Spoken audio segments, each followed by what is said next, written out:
Newly acquired Marquise Hollywood Brown, wide receiver 23 last year, 91 receptions, 145 targets, 1,008 yards, 6 touchdowns, 24.66% of the target share. Thoughts on Marquise Brown? I think we see a slight uptick in these numbers, and not a massive uptick, but I do think we see a slight uptick. So obviously there's chemistry there, right? Kyler and Hollywood Brown did play together at Oklahoma, so Mm-hmm. there's some natural chemistry there from their time together that I do think they're going to be able to kind of reignite here in the at the NFL level. Obviously, we just talked about Hopkins, who is out for the first 6 weeks.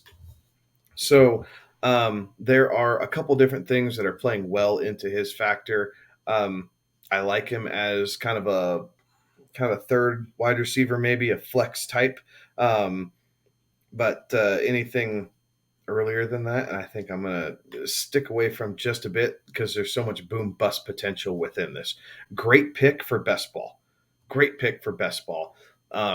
For season long, it's not that I won't do it, but I'm going to have to kind of really like how my roster's set up to take that chance. I like the fact that he's going to a pass emphasis offense, which we haven't really seen him be in his career yet. I like that he does have the chemistry. I like the fact that DeAndre Hopkins is out for the first 6 weeks, suspended for the first 6 weeks.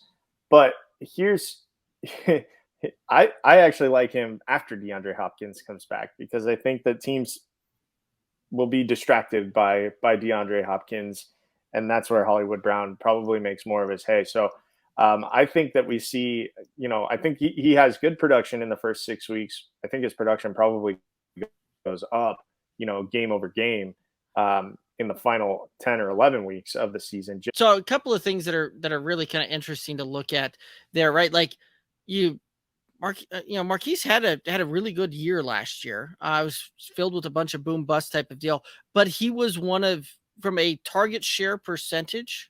He had one of the best target shares of a wide receiver in the league, and it only resulted in wide receiver 23 category or finish for him. So there's going to be some of that. Um, while he had a really good target share last year in Baltimore, I think he does have a really good target share here in Arizona as well. I think that DeAndre Hopkins being out 6 weeks will help fuel that, especially to start with. It's going to be hard for me to necessarily draft that because he is boom bust type of potential. Where you've typically seen him have really great fantasy games in the past is he catches one and he houses one. He puts up a 50 yard plus touchdown on a single play, and that ends up carrying him on the day on that one, leading to some more of that boom bust. Wide receiver 23 off the board there. I think that that's about what you're going to be looking at for an overall finish on this one.